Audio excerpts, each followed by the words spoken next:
Let us see now the factors affecting angle of contact.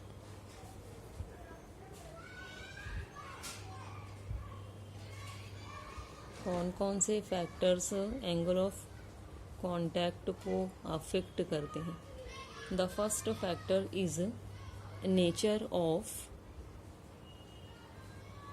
Solid and liquid in contact.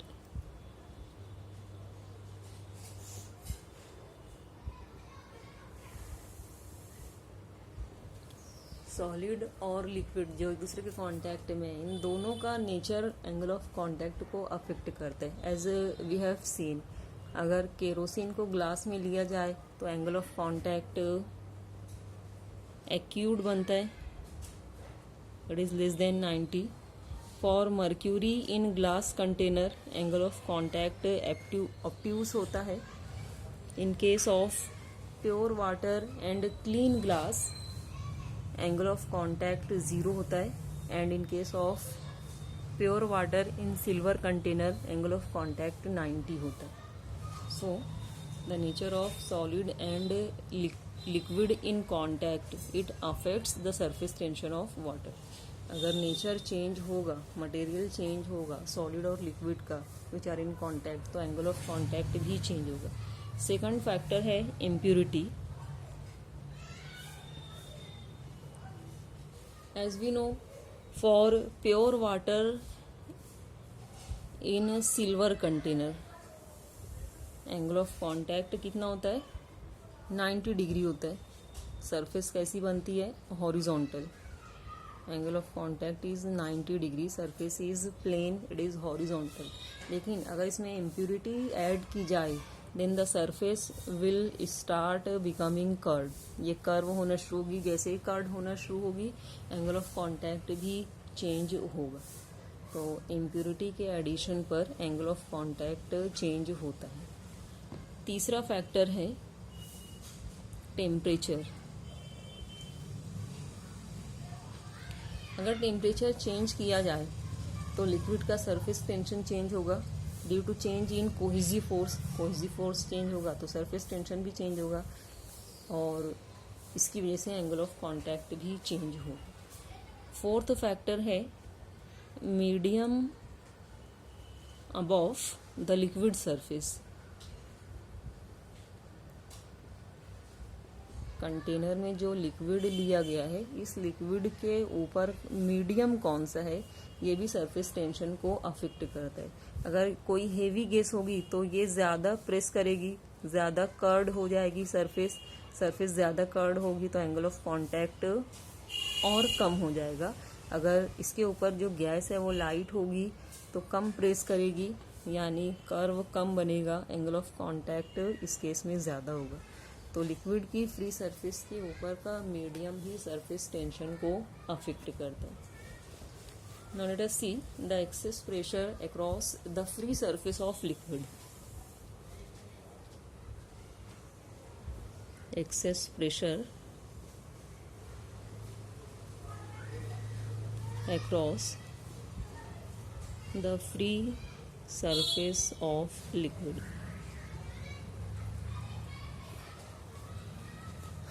अब हम container में एक liquid consider करेंगे जिसकी सरफेस प्लेन है, as in case of pure water and silver.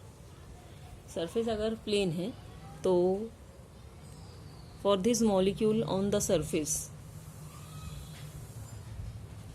Force due to surface tension, liquid के molecule से इस मॉलिक्यूल को अट्रैक्ट करेंगे. इस तरफ का मॉलिक्यूल इस डायरेक्शन में अट्रैक्ट करेगा. सरफेस टेंशन की वजह से ये मॉलिक्यूल इस मॉलिक्यूल को इस पर्टिकुलर डायरेक्शन में अट्रैक्ट करेगा. तो जितने भी मॉलिक्यूल्स हैं इक्वली तमाम डायरेक्शंस में अट्रैक्ट करेंगे, इसलिए फोर्स इस मॉलिक्यूल के ऊपर सरफेस टेंशन की वजह से एक्ट होने वाले एक दूसरे को कैंसल कर देंगे.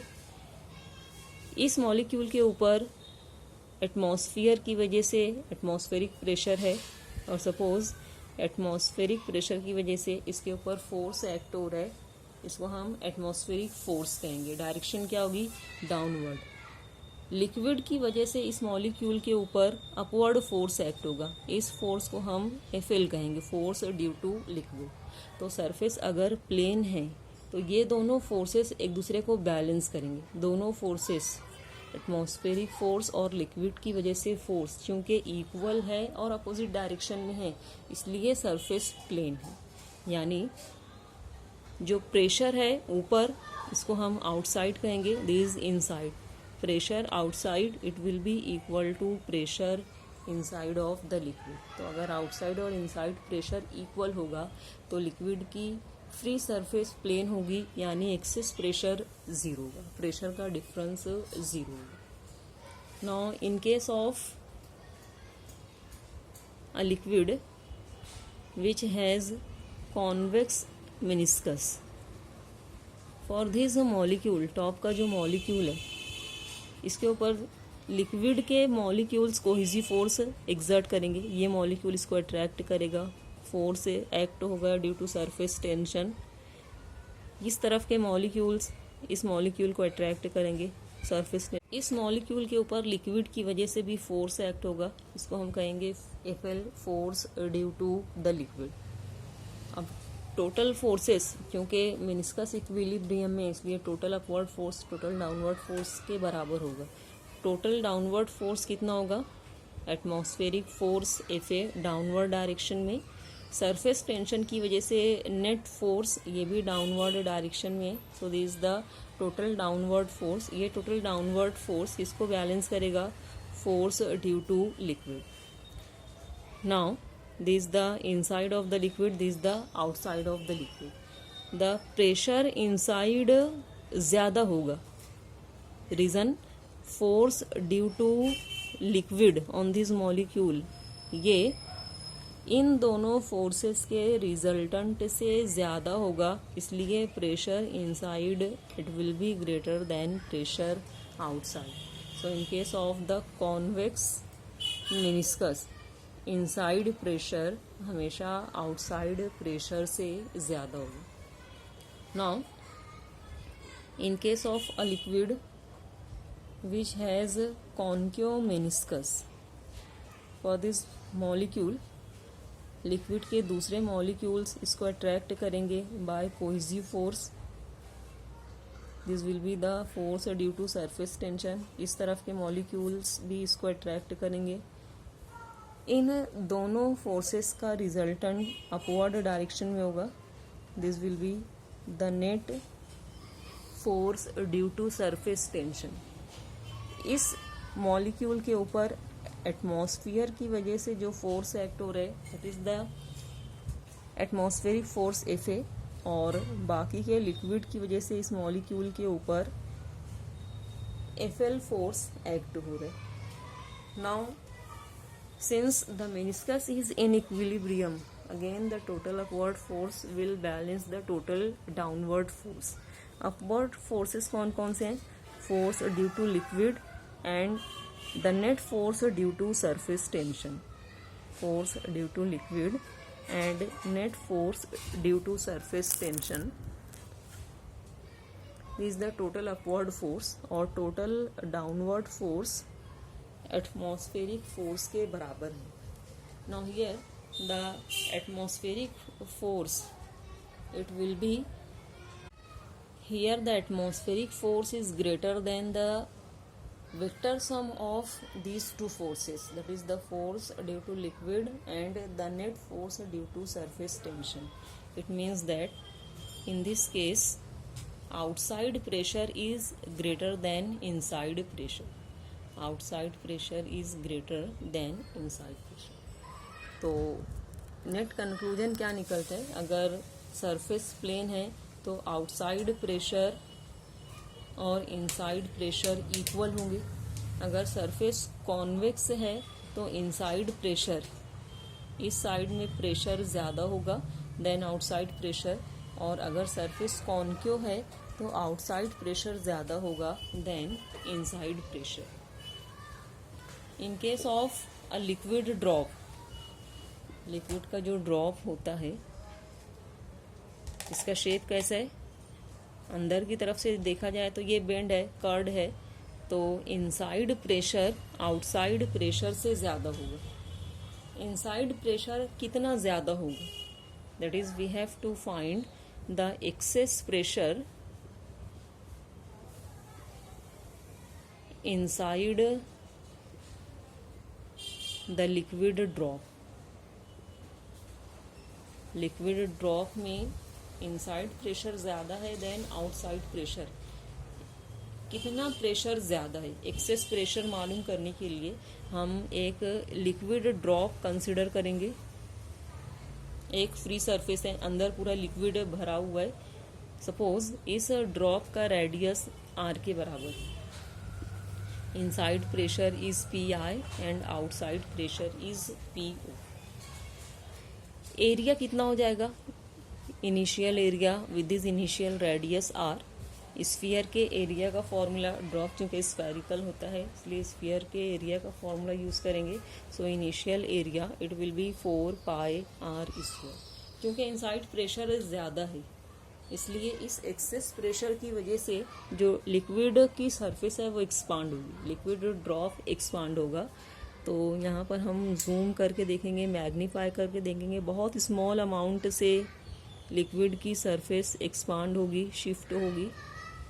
तो सपोज एक्सपांशन हो रहा है लिक्विड की सरफेस में डेल्टा आर अमाउंट से, यानी रेडियस डेल्टा आर अमाउंट से इंक्रीज हो रहा है, यानी फाइनल रेडियस हो जाएगा R plus delta R. Final area कितना हो जाएगा, it will be equal to 4 pi into final radius square, 4 pi R square.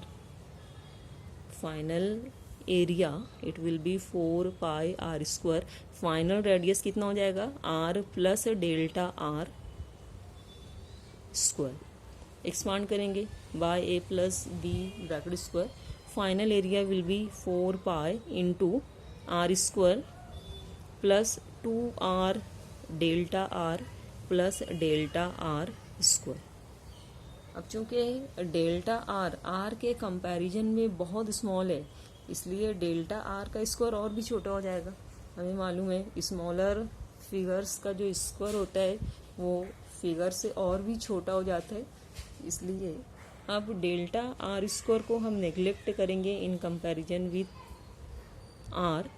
तो फाइनल एरिया हो जाएगा 4 pi R square plus 2 R delta R. 4 pi से bracket को मल्टीप्लाई करेंगे, final area की वैल्यू मिलेगी 4 pi R square plus 4 into 2 8 pi R delta R. This is the final area. जब surface expand होगी liquid drop की तो area कितने अमाउंट से इंक्रीज होगा, चेंज इन एरिया या इंक्रीज इन एरिया, इसको हम लिखेंगे डेल्टा ए। कैसे निकालोगे delta A, final area minus initial area. Final area की वैल्यू, दोनों एरियाज की वैल्यूज पुट करेंगे। So increase in area delta A it will be equal to final area 4 pi R square plus 8 pi R delta R is the value of final area minus initial area। initial area की value 4 pi R square. this is the increase in area। now plus 4 pi r square minus 4 pi r square it will be cancelled, so increase in area it will be 8 pi r delta r। this is the increase in area। now what will be the work done in increasing this area? work done in terms of surface tension is dw equal to T into delta A, surface tension into rise in area। so this work done it will be equal to, suppose liquid drop का surface tension T है, then work done will be T into 8 pi r delta r। इस equation को हम equation number 1 लिखेंगे। Now the excess pressure inside the liquid drop it will B pressure inside minus pressure outside, this is the excess pressure. और pressure का formula हमें मालूम है force per unit area, यहाँ से फोर्स की वैल्यू हो जाएगी pressure into area. Now the excess force inside the liquid drop, it will be excess pressure into area of the drop. So excess force it will be equal to excess pressure. Excess pressure कितना है, P I minus P O into area of the drop. Initial area कितना था, 4 pi R square. इसी force की वजह से ये force liquid drop की सरफेस के ऊपर एक्ट हो रहा है, जिसकी वजह से ड्रॉप एक्सपांड हो रहा है by an amount delta R. इसकी सरफेस डिस्प्लेस हो रही है by an amount delta R. तो वर्क डन का फॉर्मूला हमें मालूम है फोर्स इनटू डिस्प्लेसमेंट। फोर्स कितना एक्ट हो रहा है, कितने फोर्स की वजह से ये डिस्प्लेसमेंट हो रहा है सरफेस में लिक्विड की डेल्टा आर अमाउंट से, by this excess force, and this excess force is excess pressure into area. So work done for displacing the surface of the liquid drop by an amount delta r, it will be equal to excess force which is pi minus po into 4 pi r square into displacement delta r. This is our equation number 2. दोनों equations work done की हैं, इसलिए दोनों equations को हम equate करेंगे। क्या हो जाएगी फाइनल इक्वेशन, वर्क डन की पहली इक्वेशन है T into 8 pi R delta R, this will be equal to, from second equation work done की value P I minus P O into 4 pi R square delta R. कौन से factors cancel होंगे, this is 4 pi R square delta R. Factor pi cancel होगा, factor 4 2 ज़ा 8, delta R will be cancelled, 1 R will be cancelled. हमें क्या मालूम करना है, एक्सेस प्रेशर मालूम करना है। So the formula for the excess pressure it will be P I minus P O equal to, इस तरफ आर बचे, आर को इक्वल टू साइन किस तरफ लाएंगे, लेफ्ट हैंड पर ट्वाइस टी फैक्टर है, आर डिवाइड करेगा। So excess pressure inside the liquid drop it will be equal to 2t upon R. ये लिक्विड ड्रॉप के अंदर का एक्सेस प्रेशर है। Now what will be the excess pressure inside the soap bubble.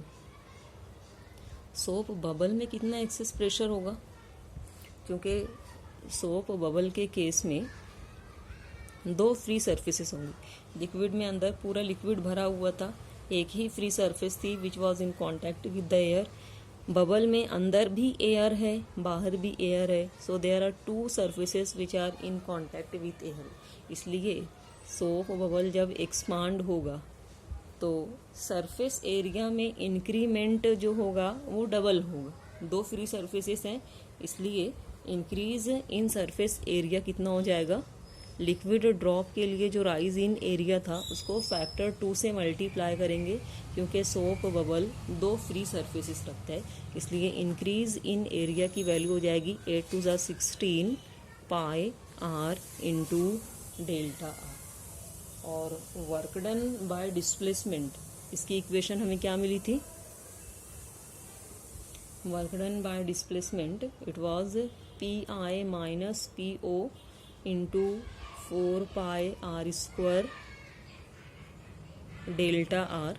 और work done due to surface tension into rise in area, increase in area के बराबर है, which is 16 pi R delta R. Work done की इन 2 equations को equate करने पर P I minus P O into 4 pi R square delta R, it will be equal to 16 pi T R delta R. So here delta r will be cancelled, 1 r will be cancelled, pi will be cancelled, 4 4 are 16. So excess pressure की value इस case में क्या मिलेगी, P I minus P O, it will be equal to factor R को इस तरफ लेकर जाएंगे, यहाँ पर क्या बचा है 4 into T divided by R. This is the equation for the excess pressure in case of the soap bubble. Inside the soap bubble, inside liquid it is 2T upon R, inside soap bubble it is 4T upon R.